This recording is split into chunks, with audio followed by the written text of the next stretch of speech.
et regardez si faire cuisine Piem. C'est une rencontre complètement insolite. C'est au profit du diabète avec nos trois invités. Alors, on va commencer avec le plus jeune, Piem. Absolument. On est ravis de vous avoir sur Alsace 20. Moi aussi, et je crois que j'ai l'âge pour ça. Ça fait maintenant 15 ans, n'est-ce pas, professeur?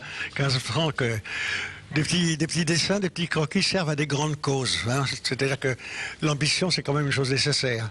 Et cette ambition-là, Michel Pinguet l'a proposé et je me suis emballé dans cette affaire-là. Et aujourd'hui, c'est spécial parce que, en plus, c'est régional. Alors, on va y venir. Alors, la grosse actualité sur Alsace 20, c'est ce duo improbable, Roger, que vous êtes arrivé à constituer avec Piem. Comment s'est faite la rencontre? On s'est rencontrés ici à la chocotterie. C'était le jour de mon anniversaire, tu te souviens, 2 septembre. Et je devais manger avec les enfants. Et finalement, je suis resté 1 ou 2 heures avec Piem.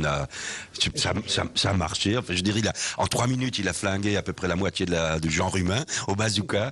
On était complètement séduits et sous le charme. Et il a dit, tiens, pour un jour faire un truc ensemble. Il a ce côté complètement poétique et très humain. C'est ce qui m'a beaucoup plu. Et quand il a voulu qu'on fasse un truc ensemble, j'ai dit, on va le faire au profit du professeur Pinguet, puis c'est tout. Je suis pour la communication ensemble. Aujourd'hui, la communication se fait derrière un matériel, on ne voit pas l'autre. Tandis que la vie, c'est être à plusieurs, à se voir. C'est là que c'est important. Donc, à partir du moment où on sent qu'il y a des affinités, pourquoi s'en priver? Alors, qu'est-ce qui va se passer sur scène, Piem? J'en sais rien.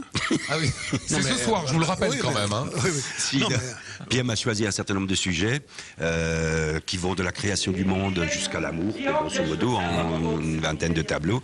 Et moi, j'ai choisi une vingtaine de chansons ou du sketch pour illustrer ça, et y compris avec des choses que j'ai jamais chantées, qui seront pour la prochaine revue satirique. Donc ce sera une grande avant-première. Par exemple, il fait un truc sur la solidarité, et je fais une chanson sur l'air de Ce n'est qu'un au revoir, où je raconte que ma femme m'a volé un baiser, c'est pour ça qu'elle est reconduite à la frontière et qu'elle va être expulsée en Lorraine. Voilà. Qu'est-ce qui vous a séduit? Pourquoi vous avez mis le nom de Piem? Vous avez associé le nom de Piem à cette opération? La cause était belle, la cause valait la peine.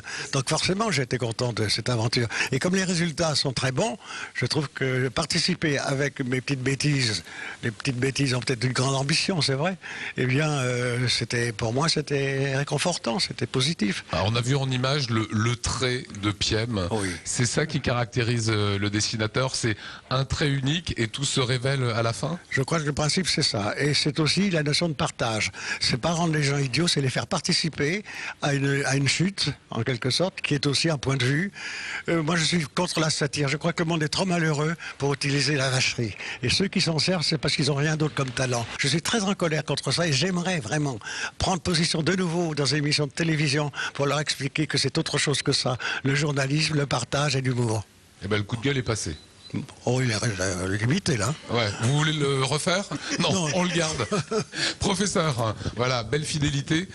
Professeur Pinguet, diabétologue. On fait un petit point sur le diabète. Une fois de plus, une belle opération pour soutenir cette lutte contre le diabète. Ah, tout à fait, une très belle opération, une immense fidélité de Piem, une implication effectivement alsacienne avec Roger. Et puis je voudrais quand même attirer l'attention sur une chose aussi.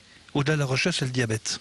Et actuellement, le nombre d'enfants diabétiques devient énorme.